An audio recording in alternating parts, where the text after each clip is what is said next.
आसंता 14 तारिख रु राज्य में लघुचाप वर्षा हो पारे। 13 तारिख रे एक घूर्णिबलय सृष्टि हेब पर यह लघुचाप रूप नेब। यार प्रभाव में 17 तारिख जाए प्रबल वर्षा लगी रहिब। वरिष्ठ पाणीपाग विशेषज्ञ प्रोफेसर डॉक्टर सुरेंद्रनाथ पशुपालक यही पूर्वानुमान करिसेंती। राज्य में एवं मौसुमी निष्क्रिय अच्छी। आसंता 13 तारिख रे ओडिशा संलग्न उत्तर पश्चिम बंगोपसागर बा एहार दक्षिण में घूर्णिबलय सृष्टि हो पारे। परवर्ती 24 रु 48 घंटे यह लघुचाप रूप नेब।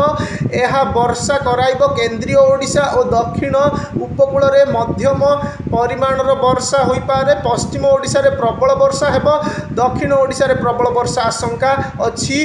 बंगोपसागरीय लघुचाप बा मौसुमी ट्रफ ठीक स्थान रे स्थानित हेले राज्य रे भल वर्षा होता है, किंतु वर्तमान मौसुमी ट्रफ उत्तराभिमुखी होइछि। एबे हिमालय अंचल रे वर्षा हेउछि। 14 तारिख भितर बंगोपसागर रे लघुचाप सृष्टिर संभावना नहीं।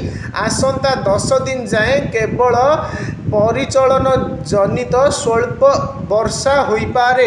विस्तृत अंचल रे अधिक वर्षा संभावना नहीं बोली डॉक्टर पशुपालक पूर्वानुमान करिसेंती। राज्यर सबु स्थान रे पर्याप्त परिमाणर वर्षा हेउ नथिबारु अनेक स्थान रे तली रुआ होई पारुनी। 6 और 7 तारिख रे स्वल्प वर्षा जोगु किछि स्थान रे तली बंची जिवो। जन्माष्टमी पर बाकी थिबा रुआ बेउषण करंतु। आगकू समय अच्छी और वर्षा भी हेब। चाषी माने कौनसी आशंका प्रकाश न करने से परामर्श देइछंती। 6 तारिख रे केन्दुझर और मयूरभंज रे प्रबल वर्षा हो पारे। आभ्यंतरीण ओडिशा और दक्षिण ओडिशा रे स्वल्प वर्षा संभावना अच्छी। 7 तारिख रे केन्दुझर मयूरभंज सुंदरगढ़ संबलपुर और झारसुगुड़ार किछि स्थान रे प्रबल वर्षा हेब बोली पाणीपाग विभाग पूर्वानुमान करिछि।